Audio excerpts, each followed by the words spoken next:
After 7 years, it all comes down to this. That's how long it's been since the Lancaster Country Club was awarded the prestigious role as host of the 2015 U.S. Women's Open.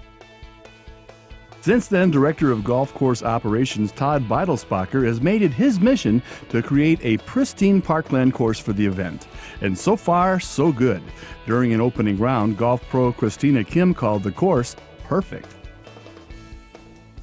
Leading turfgrass science expert Dr. Frank Rossi recently met up with Beidelspacher to discuss his preparation for the tournament, even when faced with serious challenges.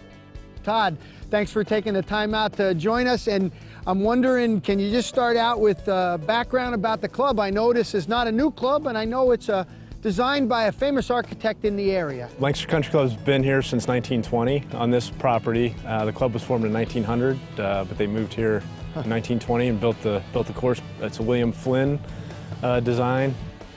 There was a lot of isolation here from hole to hole before we started the tree work, and now everyone's like never realized what kind of property they had, I don't think, because you couldn't see, we opened up a lot of vistas, and now you can see through the course. Right.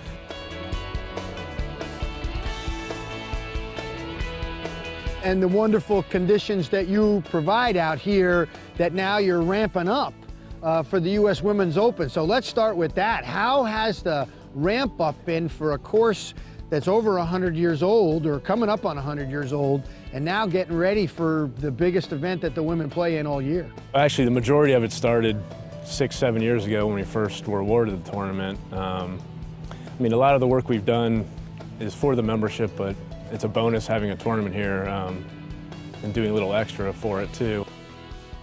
We did the bunkers back in 07, 08, renovated them, regrassed the greens in 2011 to A1, A4. Okay, bent grass greens. Correct. You really can see the work you've done underneath the trees, not just in the open areas where you're mowing, but even in the fescue areas that you've really done a wonderful job, sort of thinning out the woodlands and giving it that parkland-like setting.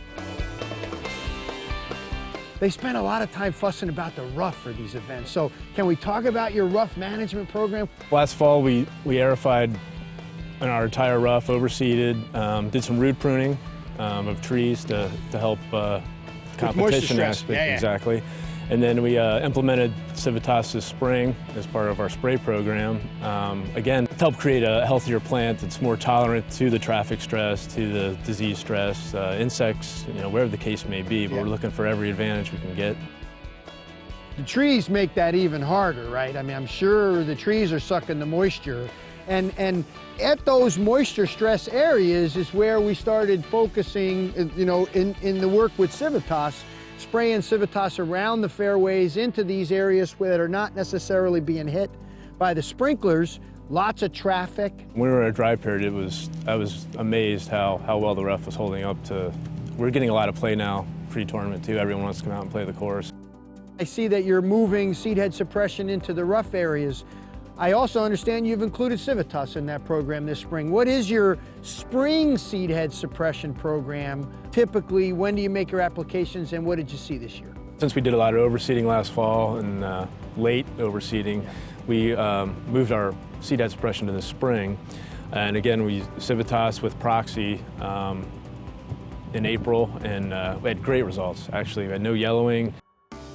It's been a good test for it this spring. And I'm definitely sold on the results I've gotten, that's for sure, and the membership too.